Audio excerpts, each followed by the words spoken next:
Clip number 787۔ اس clip میں آپ قرآن پاک کی سورہ مریم کی آیت نمبر 55 سے 57 تک کی تلاوت، ترجمہ اور تفسیر قرآن صراط الجنان سماعت فرمائیں گے۔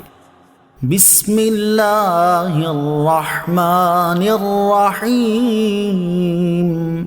ترجمہ، اللہ کے نام سے شروع جو نہایت مہربان رحمت والا ہے۔ وَكَانَ يَأْمُرُ أَهْلَهُ بِالصَّلَاةِ وَالزَّكَاةِ وَكَانَ عِندَ رَبِّهِ مَرْضِيًّا۔ ترجمہ، اور وہ اپنے گھر والوں کو نماز اور زکوٰۃ کا حکم دیتا تھا اور وہ اپنے رب کے ہاں بڑا پسندیدہ بندہ تھا۔ وَكَانَ يَأْمُرُ أَهْلَهُ بِالصَّلَاةِ وَالزَّكَاةِ، اور وہ اپنے گھر والوں کو نماز اور زکوٰۃ کا حکم دیتا تھا۔ ارشاد فرمائے کہ حضرت اسماعیل علیہ السلام اپنے گھر والوں اور اپنی قوم جرہم کو، جن کی طرف آپ علیہ السلام مبعوث تھے، نماز قائم کرنے اور زکوٰۃ ادا کرنے کا حکم دیتے تھے، اور آپ علیہ السلام اپنی طاعت و اعمال، صبر و استقلال اور احوال و خصال کی وجہ سے اللہ تعالیٰ کی بارگاہ کے بڑے پسندیدہ بندے تھے۔ اہل خانہ کو نماز کی تلقین کرنے میں نبی اکرم علیہ السلام کی سیرت۔ سید المرسلین صلی اللہ علیہ وسلم مختلف مواقع پر اپنے اہل خانہ کو نماز وغیرہ کی تلقین فرمایا کرتے تھے۔ چنانچہ حضرت عبداللہ بن سلام رضی اللہ تعالیٰ عنہ فرماتے ہیں، جب حضور اقدس علیہ السلام کے اہل خانہ پر کوئی تنگی آتی تو آپ انہیں نماز پڑھنے کا حکم ارشاد فرماتے۔ حضرت ثابت رضی اللہ تعالیٰ عنہ فرماتے ہیں کہ جب حضور پرنور علیہ السلام کے اہل خانہ کو کوئی حاجت پہنچتی تو آپ اپنے اہل خانہ کو ندا فرماتے، اے اہل خانہ نماز پڑھو، نماز پڑھو۔ حضرت ابو سعید خدری رضی اللہ تعالیٰ عنہ فرماتے ہیں، نبی کریم علیہ السلام 8 ماہ تک حضرت علی کرم اللہ تعالی وجہ الکریم کے دروازے پر صبح کی نماز کے وقت تشریف لاتے رہے اور فرماتے، الصلاۃ رحمکم اللہ، انما یرید اللہ لیذھب عنکم الرجس اہل البیت ویطہرکم تطہیرا۔ نماز پڑھو اور اللہ تعالیٰ تم پر رحم فرمائے۔ اللہ تو یہی چاہتا ہے کہ تم سے ہر ناپاکی دور فرما دے اور تمہیں پاک کر کے خوب صاف ستھرا کر دے۔ اہل خانہ کو نماز کا حکم دینے کی ترغیب۔ معلوم ہوا کہ اپنے گھر والوں کو نماز کا حکم دینا اللہ تعالیٰ کے انبیاء کرام علیہ السلام کی سنت ہے، لہٰذا ہمیں بھی چاہیے کہ ہم اپنے گھر والوں کو نماز قائم کرنے کا حکم دیں اور اس کے علاوہ ان تمام کاموں کا بھی حکم دیں جو جہنم سے نجات ملنے کا سبب ہیں۔ اللہ تعالیٰ ارشاد فرماتا ہے، یا ایھا الذین آمنوا قوا انفسکم واہلیکم نارا وقودها الناس والحجارة عليها ملائكة غلاظ شداد لا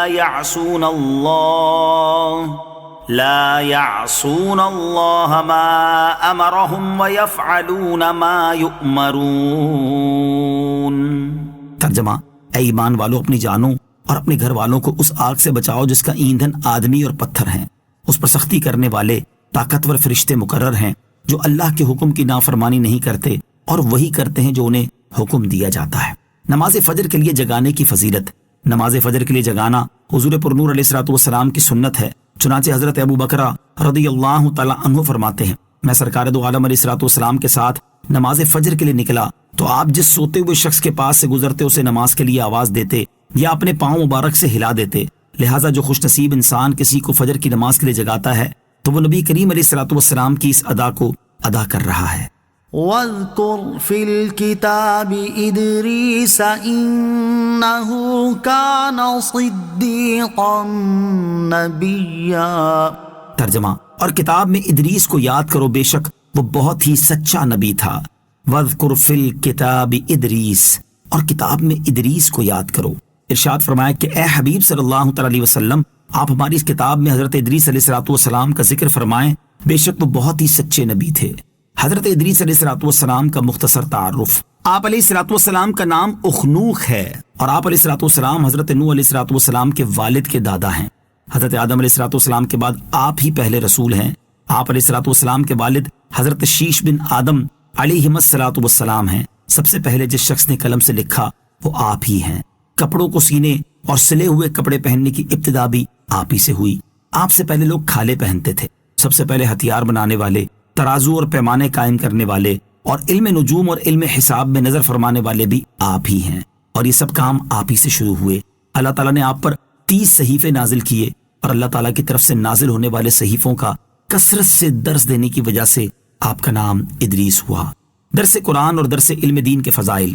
حضرت ادریس علیہ الصلوۃ والسلام اللہ تعالیٰ کی طرف سے نازل ہونے والے صحیفوں کا کثرت سے درس دیا کرتے تھے۔ اس سے معلوم ہوا کہ اللہ تعالیٰ کی کتاب کا درس دینا انبیاء کرام علیہ الصلوۃ والسلام کی سنت ہے۔ اس مناسبت سے یہاں قرآن مجید کا درس دینے کی فضیلت اور علم دین کا درس دینے کے 2 فضائل سماعت کیجیے۔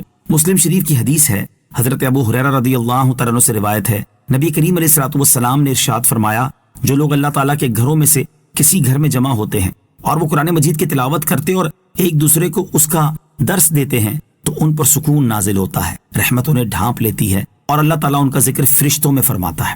نمبر 2، حضور پرنور علیہ الصلوۃ والسلام نے ارشاد فرمایا، وہ عالم جو صرف فرض نماز پڑھ کر بیٹھ جاتا پھر لوگوں کو علم دین سکھاتا ہے، اس کی بزرگی اس عابد پر جو دن کو روزہ رکھتا اور رات کو قیام کرتا ہے ایسی ہے جیسے میری فضیلت تمہارے ادنا پر۔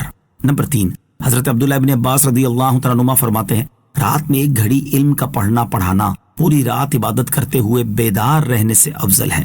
وَرَفَعْنَاهُ مَكَانًا عَلِيًّا، ترجمہ، اور ہم نے اسے ایک بلند مکان پر اٹھا لیا۔